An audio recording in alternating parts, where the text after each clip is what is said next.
16 처녀와 7순 노인 사이에 태어난 사람이 있습니다.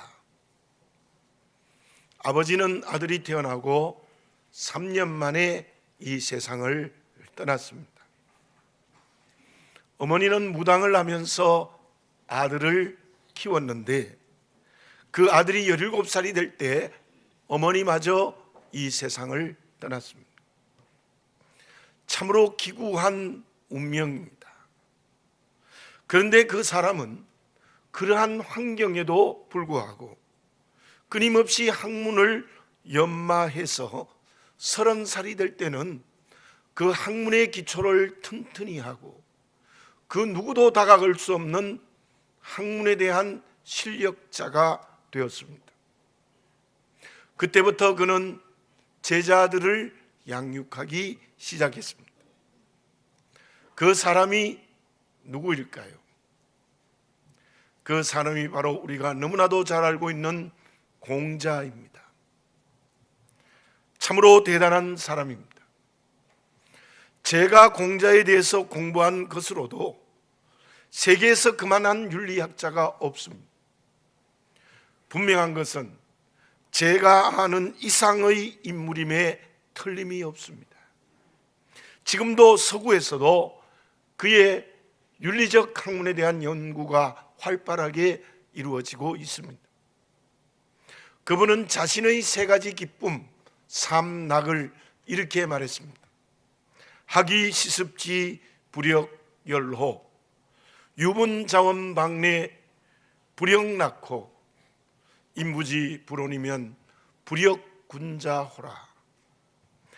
때때로 배우고 익히는 기쁨, 벗이 먼 곳에서 찾아오는 기쁨, 사람들이 나를 알아주지 않아도 섭섭해하지 않는 것의 기쁨, 그것이 3가지의 기쁨이라고 말을 했습니다.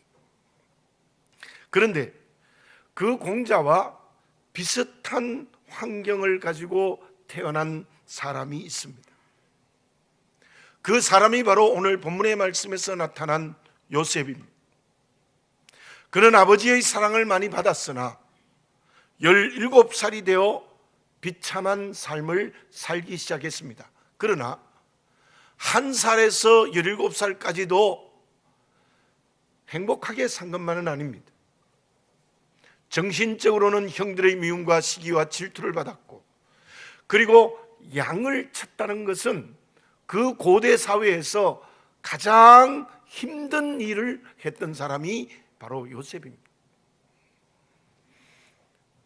동생 베냐민이 태어났을 때 어머니가 돌아가셨습니다. 그때 요셉은 매우 어린 나이였습니다. 17년 동안 아버지의 사랑을 받았지만 실로 그의 모든 삶은 참으로 힘들고 어려운 길을 걸어갔죠. 드디어 형들의 미움을 받아 죽이려다가 종으로 팔립니다.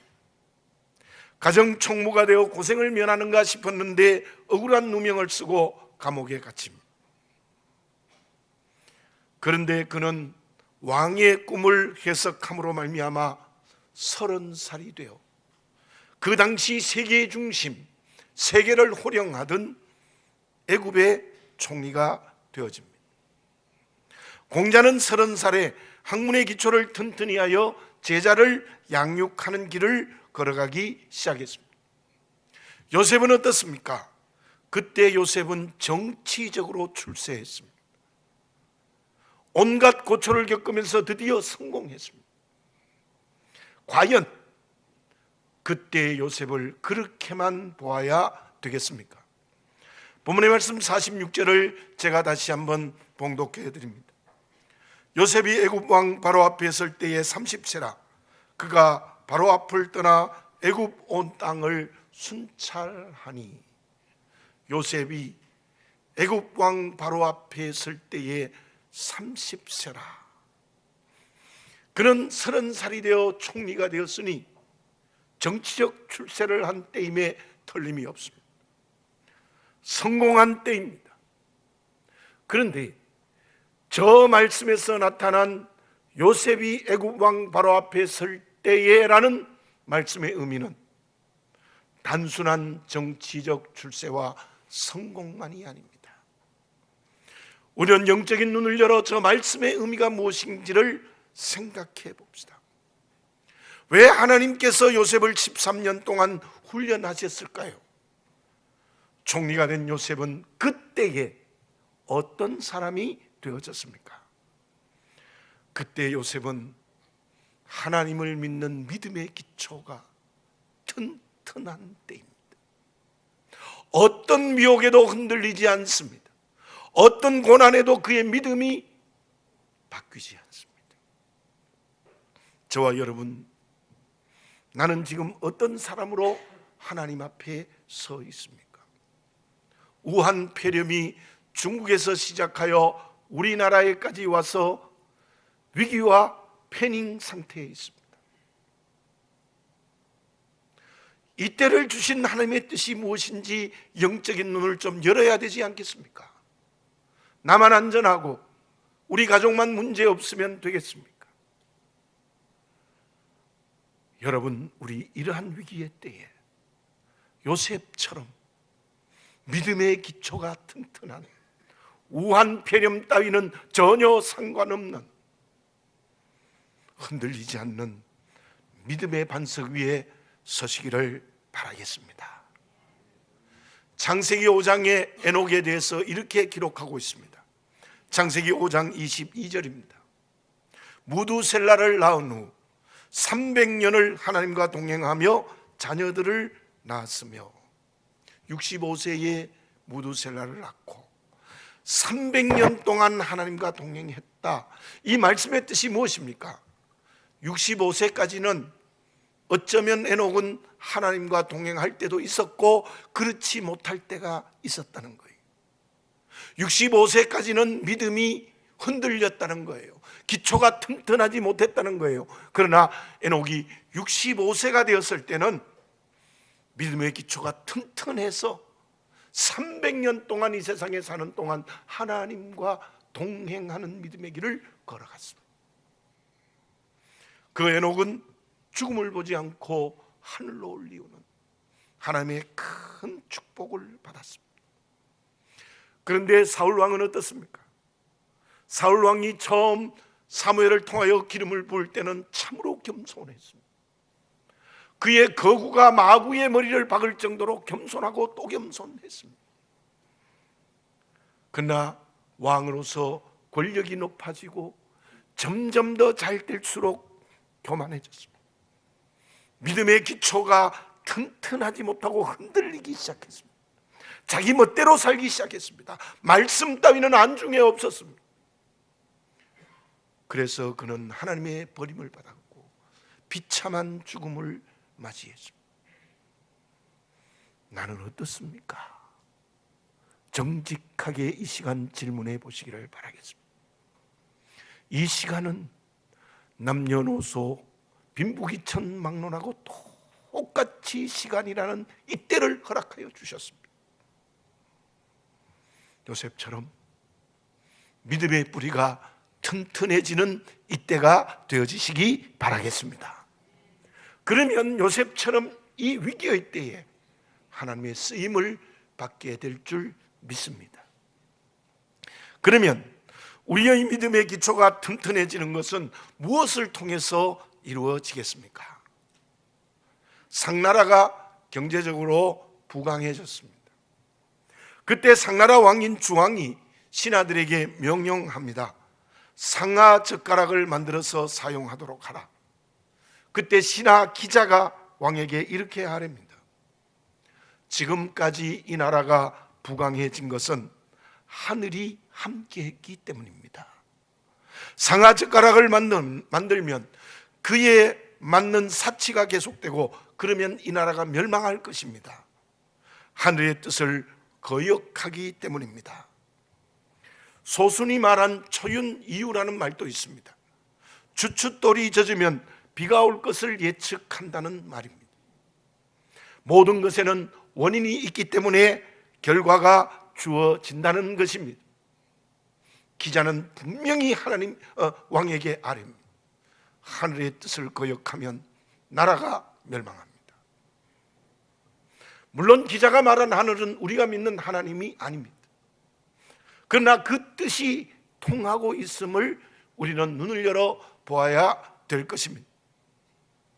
하나님이 함께 하시면 일이 이루어집니다. 그러나 하나님이 함께 하지 아니하시면 일이 열매 맺지 않습니다. 요셉은 어떤 사람이었기에 믿음의 뿌리가 튼튼해졌습니까? 요셉이 형들에게 팔려 보디발의 집에 종이 되었을 때였습니다. 그때 주인인 보디발이 요셉의 무엇을 보았습니까? 창세기 39장 3절입니다. 그의 주인이 여호와께서 그와 함께 하심을 보며 또 여호와께서 그의 범사에 형통하게 하심을 보았더라. 믿지 않는 보디발이 하나님을 믿는 요셉을 보니 여호와께서 요셉과 함께 하셨습니다. 여호와께서 요셉과 함께 하셔서 그의 범사를 형통하게 했다고 했고, 그래서 보디발은 그 많은 전 재산을 요셉에게 가정 총무로 세우고 맡기는 일이 일어났습니다. 요셉의 믿음의 기초가 튼튼해지는 가장 중요한 이유는 하나님이 요셉과 함께하는 은혜를 베풀어 주셨습니다. 하나님이 함께 하셔서 그 은혜로 말미암아 무엇을 주었습니까? 가장 먼저 하나님께서 지혜를 주셨습니다. 세상이 주는 지혜가 아닙니다. 함께 하시는 하나님이 요셉에게 주시는 은혜입니다. 그 은혜로 감옥 안에서 그 지혜로 말미암아 왕의 술 맡은 관원장과 떡 굽는 관원장의 꿈을 정확하게 해석합니다. 그로 말미암아 결국 바로의 꿈을 그 지혜로 해석하고 그로 인하여 애굽의 총리가 되어집니다. 그때 요셉에게 주어진 지혜는 세상이 주는 지혜가 아닙니다. 하나님이 함께하여 주시는 은혜. 어떻게 하면 우리의 믿음이 이 위기의 때에 반석 위에 세워지겠습니까? 아버지이신 하나님이 함께하셔야 됩니다. 임마누엘 해야 합니다. 그 함께하여 주시는 지혜를 받으셔야 됩니다. 어떻게 하면 내가 가지고 있는 경험과 지식 그리고 물질과 지위가 하나님의 쓰임을 받을 수 있을까요? 그것은 하나님이 나와 함께 하신 은혜로 말미암아 주어진 지혜를 선물 받아야 합니다. 그 지혜로 내게 있는 모든 것을 사용하면 오늘의 요셉이 될 수 있을 줄로 믿습니다. 어디를 가든지 하나님이 범사에 함께 하실 줄 믿습니다. 그 사람이 반석 위에 믿음이 세워진 그리스도인입니다. 솔로몬을 생각해 봅시다. 그는 기브온 산당에서 하나님께 간절히 기도했습니다. 1000번제를 드렸다고 하니 얼마나 많은 기도와 예배를 드렸습니까? 그때 하나님은 그에게 지혜를 주었습니다. 그때 그는 온전히 하나님과 함께 했습니다. 그 지혜는 모든 것을 동원해서 성전을 건축했고 하나님께 영광을 돌렸습니다. 그 지혜로 백성을 바르게 다스리고 재판을 하여 억울한 사람이 없게 했습니다. 그때 솔로몬의 지혜는 하나님이 주신 은혜였고 그로 말미암아 솔로몬의 믿음은 그 믿음의 기초가 튼튼했습니다. 그런데 시간이 갈수록 하나님이 주신 지혜를 버리게 됩니다. 권력의 노예로 전락합니다. 드디어 자기의 꾀로 살기 시작합니다. 수많은 처첩을 거느립니다.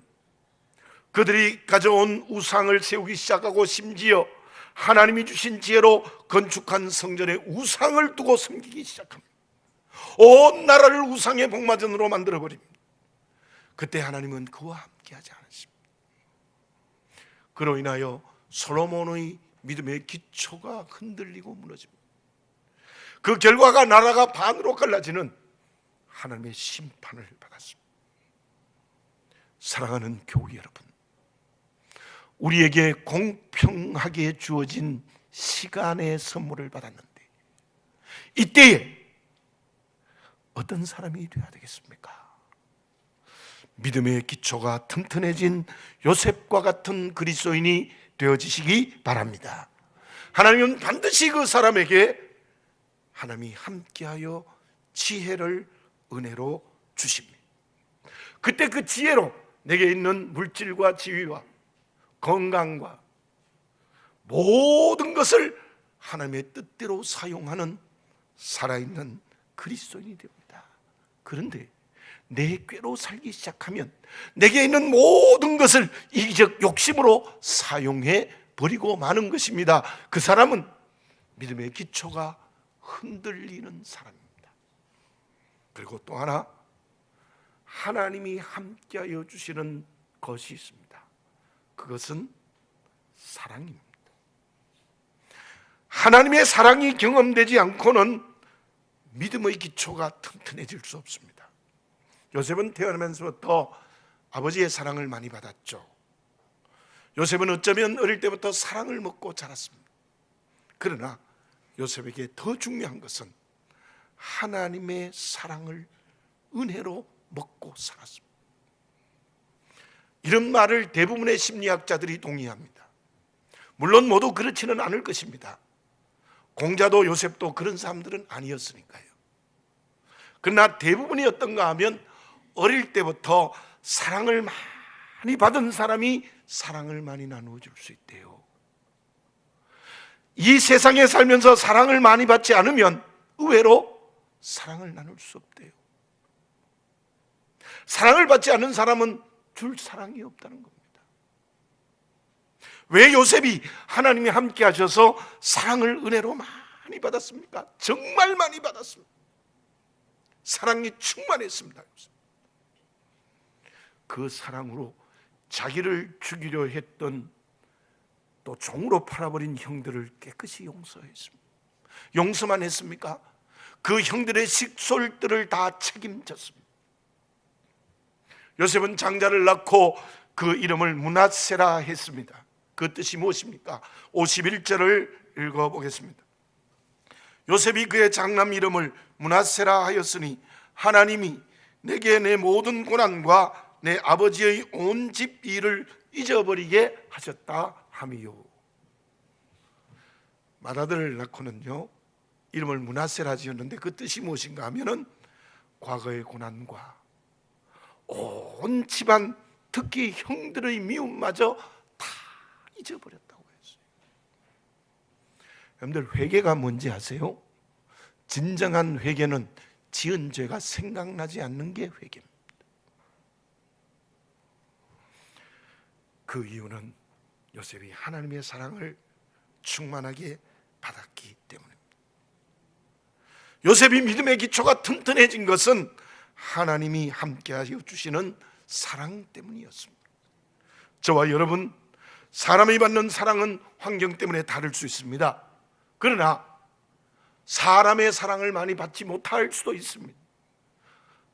그러나 저와 여러분들, 하나님이 나와 함께 하신다면 그 사랑을 많이 받을 수 있습니다. 기도하십시오. 기도하십시오. 영혼의 호흡이 끊어지지 마시기를 바라겠습니다. 말씀의 양식을 늘 먹으시기 바라겠습니다. 그때 하나님은 함께 하셔서 우리에게 지혜를 주시고 사랑을 충만히 허락하여 주실 줄로 믿습니다. 우리 주님께서 공생애를 시작하실 때에 시험 받기 전에 가장 먼저 한 것이 세례 요한에게 세례 받으셨습니다. 세례 받으실 때에 하나님의 음성이 마태복음 3장 17절에 나타나고 있습니다. 어떻게 했습니까? 하늘로부터 소리가 있어 말씀하시되 이는 내 사랑하는 아들이요 내 기뻐하는 자라 하시니라. 저를 한번 따라해 볼까요? 이는 내 사랑하는 아들이요. 아멘입니다. 예수님을 하나님의 아들이라고 말한 것은 하나님의 생명이 그에게 전부 있다는 의미고, 또 다르게 설명하면 예수님에게 하나님의 사랑이 전부 다 주어졌다는 것입니다. 예수님은 하나님의 사랑이십니다. 그 전능한 사랑을 받은 주님께서는 저와 여러분을 위하여 전 인류를 살리시기 위하여 십자가에 죽는 사랑을 실천하셨습니다. 아합은 하나님과 함께 하시지 않습니다. 기름 부어 하나님을 섬기는 왕으로 세웠는데 그는 전혀 하나님과 상관없습니다. 자기의 꾀로 살아갑니다. 하나님의 사랑 없습니다. 그러므로 사랑해야 될 백성 나봇을 죽이고 포도원을 빼앗아 버리는 참으로 어처구니 없는 일을 자행합니다. 믿음의 뿌리가 강건해지는 것은 지혜와 함께 하나님이 주시는 사랑을 충만히 받으셔야 합니다. 그래서 그 지혜를 바르게 사용하고 그 사랑을 많은 사람들에게 나누어야 합니다. 그 사람이 하나님이 함께하는 살아있는 신앙인입니다.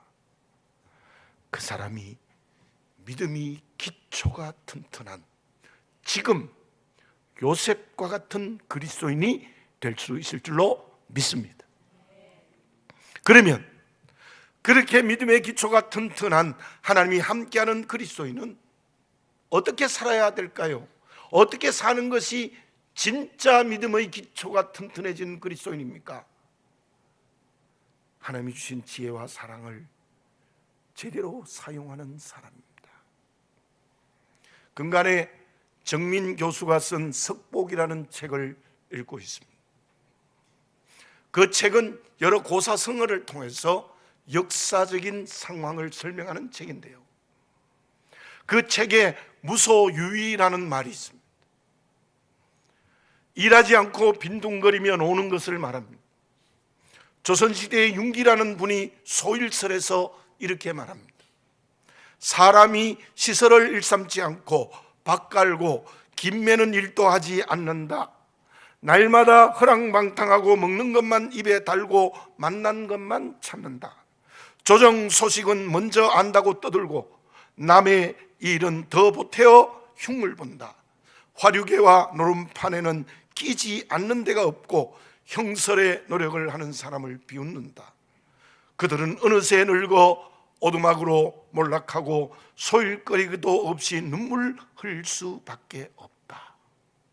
무슨 말입니까? 사람에게는 아는 만큼 일해야 한다는 겁니다. 사람은 경험하고 느낀 것만큼 수고해야 된다는 의미입니다. 여러분, 그리스도인도 마찬가지입니다. 수고를 빼면 하나님의 형상으로 살아가는 그리스도인이 아닙니다. 좀 심하게 말씀드리면 수고하지 않으면 짐승처럼 허랑방탕하게 살아갈 수밖에 없습니다.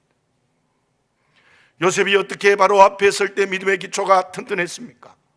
하나님이 함께 하셔서 지혜와 사랑을 은혜로 선물로 받았는데 그 은혜의 선물을 받아 어떻게 사용했습니까? 한마디로 말씀드리면 수고했습니다. 수고했습니다. 요셉이 7배 풍년과 7배 흉년을 하나님이 주시는 지혜로 바로의 왕의 꿈을 해석했습니다. 그 지혜의 삶으로 이루어갔습니다. 46절에 순찰했다는 것은 한 번 돌아본 것이 아닙니다. 계속해서 순찰했다는 겁니다. 그만큼 요셉은 수고했어요. 47절, 48절, 49절을 봉독해 드립니다. 7해 풍년에 토지 소출이 심히 많은지라 요셉이 애굽 땅에 있는 그 7년 곡물을 거두어 각 성에 저장하되 각 성읍 주위의 밭의 곡물을 그 성읍 중에 쌓아두매 쌓아둔 곡식이 바다 모래같이 심이 많아 세기를 그쳤으니 그 수가 한이 없음이었더라. 7해 풍년의 소출을 쌓아두는 창고 만드는 일에 수고했습니다. 그 수고가 보통 일이 아니었을 것입니다. 그 흉년이 들기 전에 두 아들을 낳는데 둘째 아들의 이름이 무엇입니까? 52절을 봉독해 드립니다. 차남의 이름을 에브라임이라 하였으니 하나님이 나를 내가 수고한 땅에서 번성하게 하셨다 함이었더라. 아멘. 여러분들 다시 한번 이 말씀을 저를 따라서 해봅시다. 하나님이 나를 내가 수고한 땅에서 번성하게 하셨다 함이었더라. 아멘. 얼마나 열심히 수고했으면 둘째 아들을 낳고는 내가 수고한 땅에서 번성하게 하셨다는 이름을 지었겠습니까? 그는 하나님이 주시는 지혜로 열심히 수고했습니다. 하나님이 주신 사랑으로 열심히 수고했습니다. 가까이 있는 형들을 용서했고, 이방 사람들은 애굽 사람들을 다 살렸고, 심지어 애굽 근방에 있던 모든 사람을 사랑했습니다. 데살로니가 교회를 향하여 바울은 이렇게 칭찬했습니다. 데살로니가전서 1장 3절입니다. 너희의 믿음의 역사와 사랑의 수고와 우리 주 예수 그리스도에 대한 소망의 은혜를 우리 하나님 아버지 앞에서 끊임없이 기억하미니. 저 데살로니가 교회는 어떤 교회였느냐? 믿음과 소망과 사랑이 머리에만 있지 않았습니다. 관념적으로만 생각하지 않았습니다. 말만 내뱉는 교회가 아니었습니다. 어떻게 했다고요? 믿음이 역사했습니다. 소망이 인내로 감당했습니다. 사랑이 수고로 나타났습니다. 예루살렘 교회는 좋은 교회였지만 열방을 향한 복음 증거의 수고를 전혀 하지 않습니다. 다시 말씀드리면 이스라엘의 울타리를 넘어 선교하는 일을 전혀 하지 않았습니다. 그래서 그의 수고가 안디옥으로 바뀐 것이죠. 말만 하나님과 함께하여 지혜와 사랑이 주어졌다고 말하면 안 됩니다. 머릿속에만 있어서도 안 됩니다. 수고하는 실천이 필요합니다. 우리가 먼저 교회 안에서 은혜로 주신 지혜와 사랑으로 서로 열심히 수고하는 봉사가 살아 있으시기를 바라겠습니다. 여러분들이 교회에 수고하는 일이 하나님이 주신 지혜로 해야 됩니다. 하나님이 주신 사랑의 실천으로 해야 됩니다. 그래야 교회가 제대로 움직이는 그리스도의 몸이 될 수 있습니다. 뿐만이 아닙니다. 그 지혜와 사랑의 수고가 가족들에게 나타나야 됩니다. 만나는 이웃들에게 나타나야 됩니다. 저 베트남에 나타나야 됩니다. 아무리 힘들고 어려워도 하나님과 모든 이웃들어 저 열방까지 그 지혜와 사랑이 수고로 나타나야 합니다. 그때 우리 교회와 우리 믿음의 기초가 튼튼한 오늘의 요셉이 될 수 있을 줄로 믿습니다. 제가 이 말씀을 준비한 이유가 이러합니다. 우연히 창세기를 다시 처음부터 읽기 시작했어요. 이 말씀 우리가 너무나 잘 아는 말씀 아니겠습니까? 그런데 저도 모르게 오늘 본문의 말씀 46절에 나타난 요셉이 애굽왕 바로 앞에 설 때라는 이 말씀을 묵상하면서 제 심정에 충격이 왔습니다. 전 인격적인 도전이 되어졌습니다.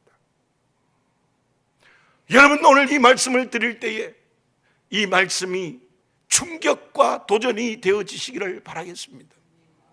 제가 여러분들에게 말씀을 증거하는 일이 참으로 부족합니다만 저는 월요일에서 토요일까지 정말 생명 걸고 말씀 준비합니다. 그렇다면 여러분들도 생명 걸고 말씀 들어야 됩니다. 여러분들의 마음의 그릇이 진짜 좋은 땅이 되어져야 되는 겁니다. 근데 전혀 마음의 그릇이 그렇지 않아요. 요셉이 바로 앞에 설 때에 이 말씀이 여러분에게 다시 한번 도전과 충격이 되어지시기를 바라겠습니다. 그렇게 되지 못하면 회개합시다. 우한폐렴, 회개하라는 하나님의 음성입니다. 그리고 그렇게 되시기 바랍니다. 그때가 된 사람이 진정 믿음으로 사는 그리스도입니다. 하나님이 크게 기뻐하십니다. 그러면 그러한 때가 된 나를 통하여 하나님은 어떤 은혜를 베푸십니까? 제가 계속해서 말씀드렸습니다. 살리는 역사가 일어납니다. 동족을 살렸습니다. 저는 이러한 짐작을 해봅니다. 물론 역사학자들은 과거에 만약이라는 말을 하지 말라 했는데 저는 하고 싶습니다. 만약 요셉이 없었다면 극단적으로 보면 저와 여러분들의 구원은 없습니다. 왜냐하면 그 요셉에 은하여 형님인 유다가 살았거든요. 그 유다를 통하여 예수님이 이 땅에 오셨기 때문에 우리가 구원받은 겁니다.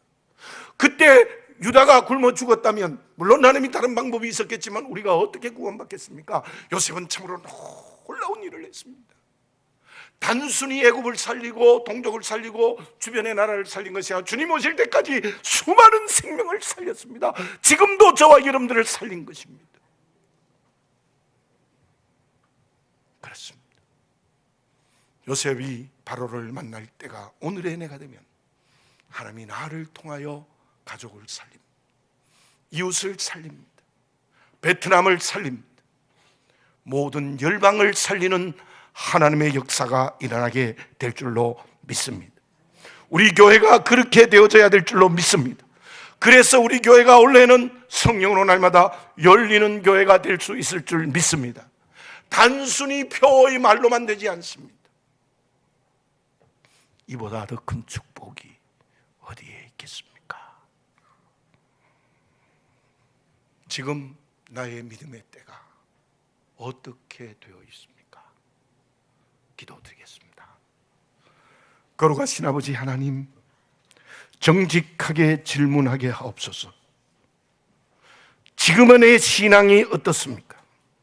믿음의 기초가 흔들려버리고 조그마한 위기가 있으면 자기 안위에만 정신이 없는 이기적인 내 모습이 아니옵나이까. 아버지 하나님, 요셉이 바로 앞에 설 때와 같은 믿음의 기초가 튼튼하여 흔들리지 않는 반석 위에 세운 믿음의 그릇이 되게 해 주시옵소서.